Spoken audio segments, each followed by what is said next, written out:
Today's show is brought to you by Living Memory. A few years ago, I did this audio interview with my grandma asking about her life story, and while it's really meaningful to go back and re-listen, there are some things it just did not capture, like her mannerisms, the way she'd crack the teeniest smile when saying something deadpan, even just how it felt to be sitting in her living room. I really wish Living Memory had been around when she was still around. It's a service that uses virtual reality to capture your loved ones' legacies and wisdom. Living Memory does these really in-depth interviews with your loved ones and then provides you with this beautiful immersive footage so you can save their story and their presence. I got to try it out and it was pretty remarkable. I put on this VR headset and instantly felt like I was sitting right in the room with this couple as they told the story of how they first met. I got to see their little tics and the tender ways they looked at each other while hearing detailed stories from their lives. With Living Memory, you don't just get to preserve someone's story, you get to hear the way they tell it and feel like you are right there with them. For information, testimonials, and more, head over to livingmemoryxr.com. That's livingmemory, the letter X, the letter R.com. Today's episode is supported by our friends at the Heinz History Center and their exhibit, Pittsburgh's Hidden History. All the curators got to bring up some of their favorite pieces, all from storage, and a lot of these items are on display for the very first time. You will see a mini dress made of aluminum, old menus from local restaurants, the nostalgia, and a spooky vampiress from an old Kennywood ride. It is such a cool peek into Pittsburgh's past and also the minds of our Heinz History Center curators. And remember, kids 17 and under get free admission to the museum every single day, thanks to the Cayman Free for Kids initiative. For more information and to plan your visit heinzhistorycenter.org.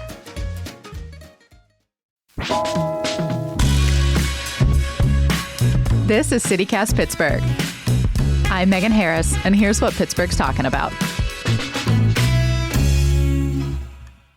What's the farthest that you've ever traveled for a fish fry, like on purpose? Well, I went out to Four Seasons in Latrobe one time. That was the express mission of going all the way out there? No, it was that's because I also wanted to go to the brewery there. Okay, that makes more sense. You added a fish fry on to a brewery adventure. Yeah, I don't know if and honestly, this is probably getting into like what the conversation will be more is that I don't think people really travel that far for fish fries, you know? So yes, I will say that I have not. I usually don't travel far. It's usually like what's closest to where I'm living at the time, you know? Yeah, that tracks. Ryan Dito is one of Axios Pittsburgh's reporters, talking, of course, about my favorite harbinger of spring around here, fish fry season. The snow may be piled 8 feet high, but soon there will at least be delicious fish and shrimp and pierogi in church basements and fire halls and community spaces all over Pittsburgh. Ryan, what is your personal criteria for a good fish fry? Okay. This is such a good question. I love this so much. So I think that community spirit is probably the biggest criteria that I'm looking for. Those aren't always so easy to find. That doesn't necessarily fit every single, great fish fry place, but I love it when it's just like big basement. You go in, you can tell, maybe you see your neighbor that you haven't seen in a while, like, standing in line. It's usually just volunteers that are kind of working, cans of pop, like that kind of, spirit. And then just like big tables and then everyone just kind of sits, it just kind of feels like an 8th grade dance, I guess, or something like that, like a homecoming. Yeah. That's probably that's probably my number one criteria.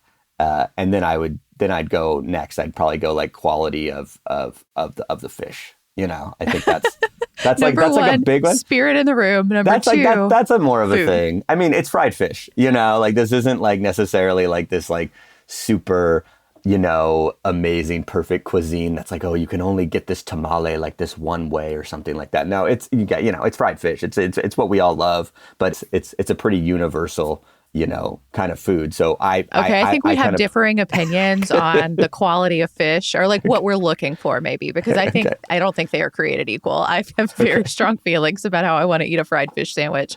But that speaks to kind of the spirit of this. Like, are you a venture out, try a new one every year kind of dude, or do you always hit up the same one? I used to go out and try more often especially when I first moved here, because when I first discovered this, my girlfriend grew up here and she's like, oh, there's like fish fries here. I'm like, what's that? I barely knew what that was.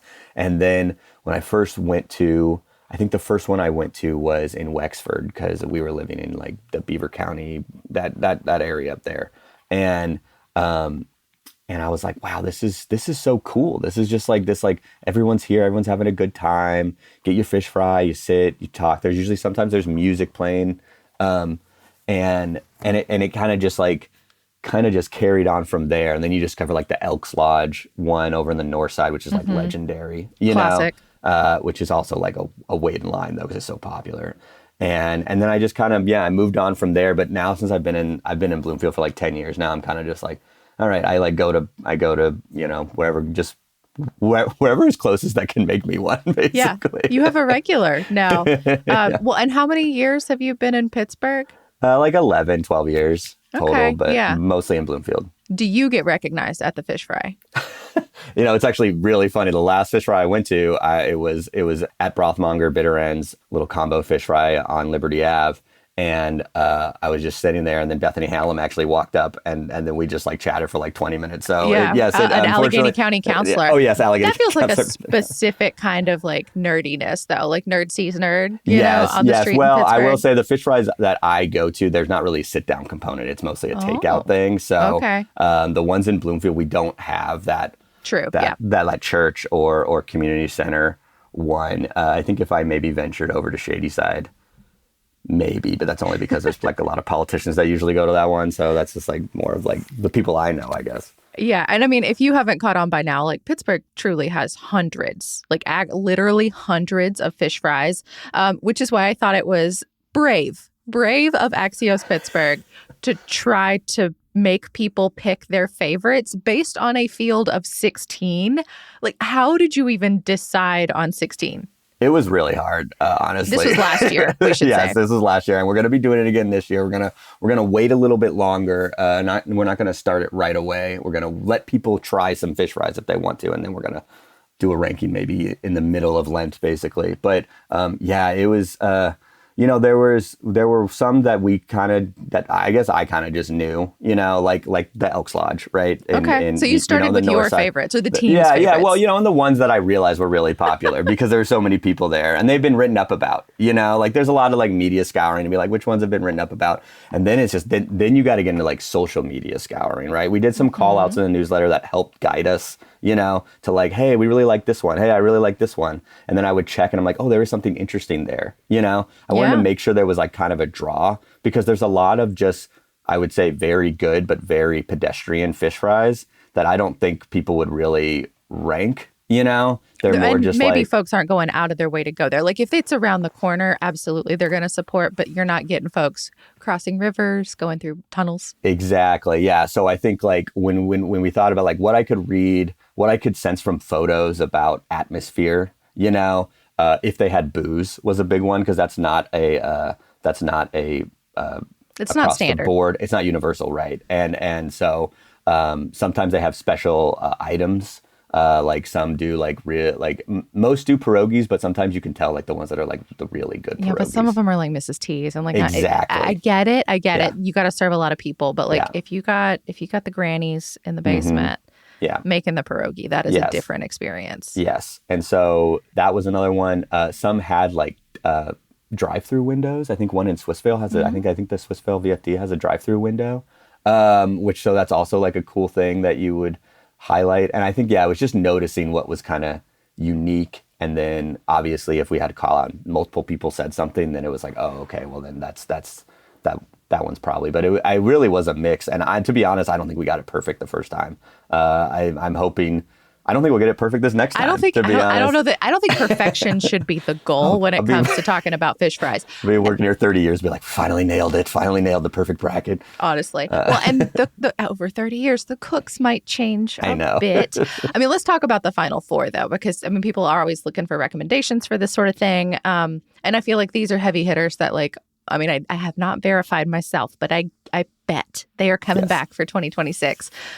So you mentioned the Swissvale Fire Department. Yeah. The two things I've always seen recommended from them are the hush puppies and the grilled cheese. Like, not Yeah. that the fish isn't great, but that those are like astoundingly good and not what you'd expect. And that's the marker of a really classically premier fish fry, that you have other items on the menu that are really, really good. That means people are probably going back. That means people are probably even seeking that out. Because, you know, some people don't like fish, right? For example, and they just want to go. There are vegans among us, yes. Yes.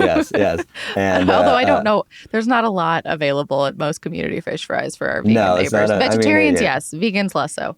Yeah, I mean, the whole basis of this is that it's supposed to give Catholics an opportunity to eat meat that isn't meat, I guess, you know, like fish that, you know, fish is the you know, strong component. But yeah, I think those kind of things. So yeah, Swissvale VFD is just, that one's always mentioned. That one's like, I feel like most people would probably just, if they had to pick out of a hat, that one's one of the best, you know. Yeah. And then you've got St. Nicholas in Monroeville. I have been there before. Someone recommended it to me when I said I was seeking out an elusive cornmeal batter piece of fish, which they did have. It's still not what I wanted. I want a taste of home, which is not something anyone makes in Pittsburgh. It's not like Southern style fried fish. Yeah, because usually cornmeal is usually like with catfish and stuff. Yes, right? it is. Yeah, it sure is. And nobody makes that up here. It's still like white fish. It was very good. Mm-hmm. It wasn't like back home kind of fish, but it was tasty and enormous. That's the other thing with all of these. Like, the serving sizes are just gigantic. Have to be huge. And like St. Nicholas was one of those places that was just recommended to us, you know, like, hey, you know, St. Nicholas, like all those kind of things. So, you know, sometimes we just put them in there and then the voters decide. So I guess people in Monroeville really like that one. It was very efficient. Like, you went through that line quite quick. Yeah. And then Immaculate Heart and Polish Hill made it quite far. I think that one's like a scenery one because that church is incredible. I think most people who have seen it maybe on Penn Avenue, or you look up at a Polish Hill, it's the big dome, you know, like it's that, and it's gorgeous dome. So that's kind of one of those like Polish Hills only kind of fish fry, and so you have a very tight knit community there. And then I think it has that draw if you want to go inside that church, basically, which is like, you know. Really a gorgeous church that we have. It's not a small part of a lot of this. It's like, you know, especially if you're not, you know, practicing religious or something like that, or you have these spaces in your community and you would love to know what's inside them, but you don't want to be rude and just wander in on a Tuesday. This is a great opportunity to neb nose. Right. Oh, absolutely.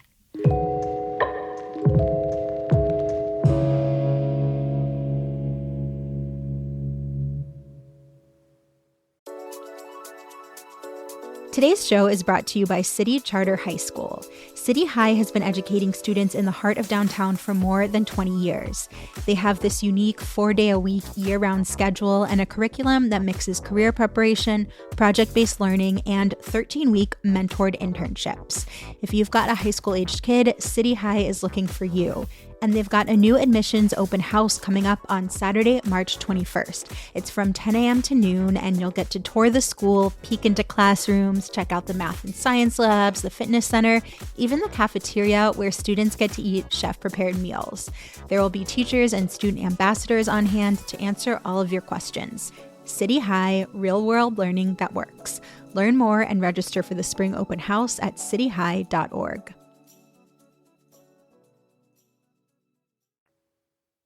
Of course, we should mention the winner. The winner of the 2025 bracket was Community Kitchen in Hazelwood, which is probably my personal favorite at this point. I haven't been to them. I'm excited to see that it won. Yes, that's the one that I like to travel to go to. Like, there's always my neighborhood one that I just want to walk to after work or something like that. But if I'm getting my friends together, I'm like, let's go to Hazelwood. Let's go to Community Kitchen. I've had their holiday catering, and that is superb.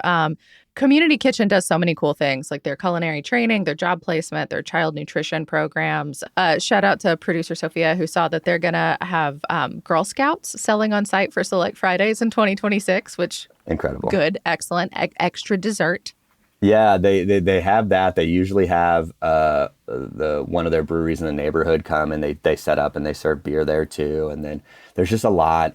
It's always packed. I mean, it's just one of those like really good. It's that kind of that mix where it's secular, right? Because it's not a church, right? So but you still get that community feel, because sometimes the secular places are more about just like serving you fish and then you kind of, you get out and go. But this place is that combination of efficiency, community spirit, lots of options.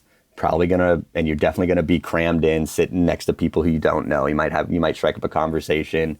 I saw Mayor Corey O'Connor there last time I was there, so it's like, it's just one of those. Yeah, it's just one of those places. They also have little great desserts too. It's got it all. I mean, that it's premier. It's elite. I was very happy when it won, because I was like, I really want this one to win. So I'm glad one that you actually liked won. So what about for 2026? Do the same 16 get to be part of the competition? What are you thinking?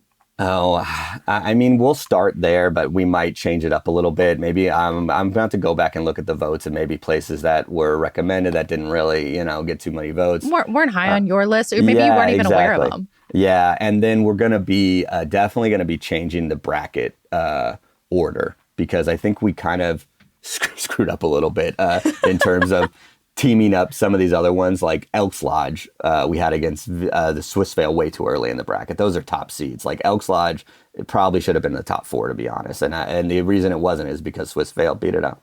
Ryan, you like sports. I'm surprised you made that error that early on. It's this was our first time using this technology, and like being like, oh crap, we screwed up.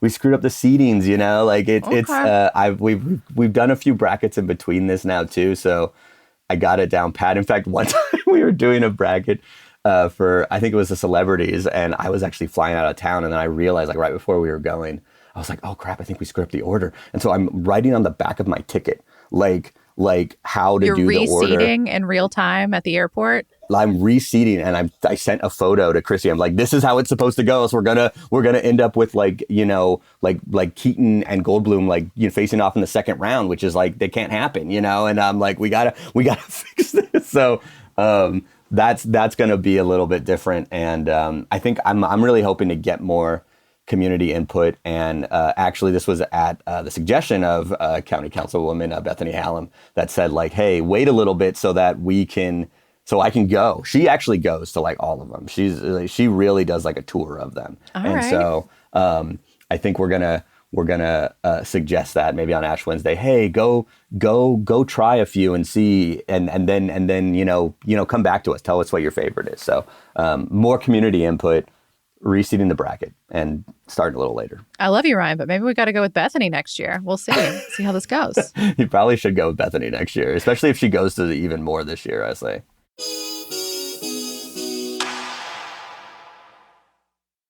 So I feel like we've touched on this a little bit, but if people are truly new to Pittsburgh, to the concept of fish fries, they are, of course, connected to Lent. Lent is a precursor to Easter. And for people who, practice certain religious traditions, you don't eat meat on Fridays during this period. So the community fish fry was born. Pittsburgh's not the only city with this, but we certainly love it. We have made it part of our personality. Ryan, what are your pro tips for having a good fish fry experience? So regardless where you go, what do you need to know to have a good time? Yeah, I would definitely say, don't be fussy, that's okay. A really big one, just like whatever they're serving you, try to enjoy it, do it. Don't really especially don't go and ask for special orders, all this stuff. No, they are churning them out. There are a lot of people there. That is not the ethos of, of these events. I think also I think what a good pro tip would be actually too is it's probably best just to go to the one in your neighborhood if you have one, because you can walk there. You might meet neighbors. I would say start there. Yeah. Week 1, absolutely pick one close to you, because I think that for the same reason. You want to say hello to people. It feels like everyone's sort of waking up in Pittsburgh, especially when we've had a lot of winter weather, when there's snow still on the ground. Everybody's been hibernating. It's such a cool moment. 100%. So I would start there first week at least, maybe even second week. Just go back. Maybe you see someone and then start exploring. I would say if you want, and I'm not a religious person, but check out the really cool, great churches we have in this community. Pittsburgh is historically such a Catholic place, one of the most Catholic cities in the country historically, still is. But even so, if you go back, it was 40% or something like that of the populace was Catholic. And so we have some really outstanding old churches, and you get to go in and have a fish fry and talk to people and enjoy the architecture, enjoy the scenery. Yeah. A couple that I always recommend. Number one, always come with cash. They may Yes. have a card option, but I would say that is deep in the minority. And cash is always appreciated. Some of them also have tip jars, and don't be a jag. Use the tip jar if it's absolutely. there. They will let you know if it's appropriate. Yeah. Cash is, I would say another pro tip too would be sometimes always double check on Facebook or somewhere like that to make sure the hours. And if you can, even when they're open, if you haven't gone yet, give them a ring. Like that's something that people don't really like. But these things are old school. They are not like this like real business. So there's sometimes you might want to just call ahead and be like, hey, you're open, right? And they're like, yeah, we're open till now. And they might even tell you on there, we're almost out of fish, so we're going to close in like 10 minutes. And then you know. So I think that's a good pro tip too. Yeah, actually, a huge shout out to the folks behind pghfishfry.org. So it's a website. It's a Google map, actually, that can help you narrow down your choices.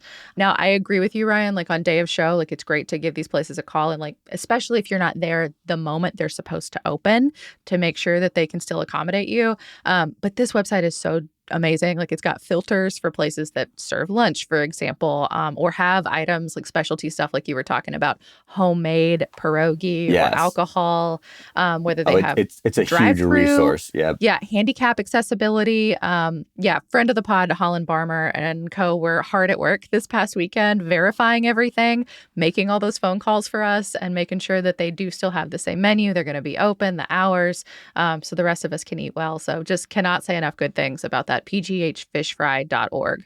No, for 100%. That's if I take all my tips back, and the first thing you should do is consult the map. Yeah, have to. And you kind of mentioned this in regard to the Elks Lodge, and I think they're a perfect example of this. Some places, like I feel like all of us have like such a hilarious like sense of justice and fairness. Some places that are membership organizations, a whole calendar year, they have separate lines for their members, and that line will move much faster. Don't be weird about that. Like, right. Those are the people that are supporting this building all year long. So they get to eat first, and that just has to be okay. Yes, absolutely. Don't be weird. just you got to be chill when you go on these. This is a totally new experience. It only happens seasonally, right? It only happens for a brief time. So it's not gonna, they almost never flow like a traditional business unless they're run out of a traditional business. But for the most part, they just don't. So yeah. Well, and I mean, I think that's a good way to think about it is like, these are our neighbors that set up a makeshift restaurant for their neighbors once a year, one day a week for a few weeks. And like, that's a lot to put on people that are almost across the board unpaid. Oh, absolutely. One other thing I think is worth shouting out too, some places also do call ahead. Like you can do, a lot of them do takeout, but you can like put in your order in advance if you want to make sure you get what you want.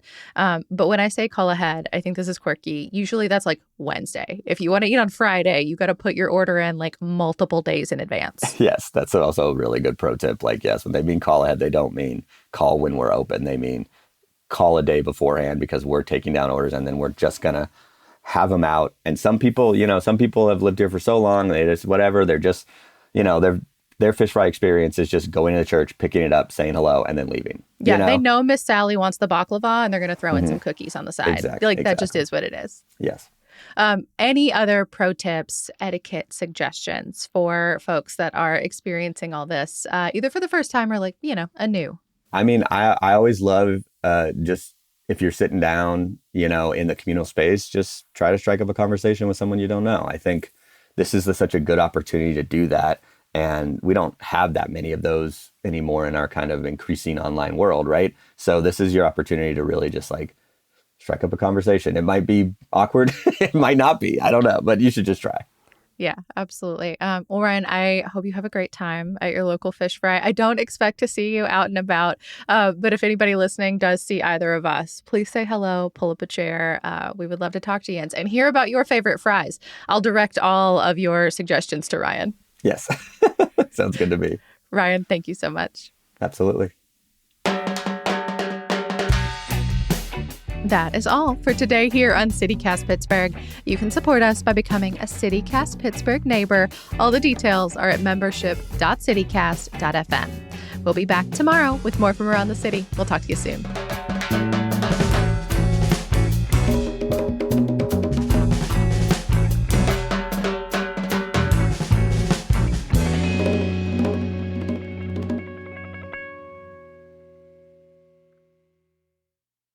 I got it ready. Oh, okay. Wait, I don't even know what we sent you. So maybe this matches.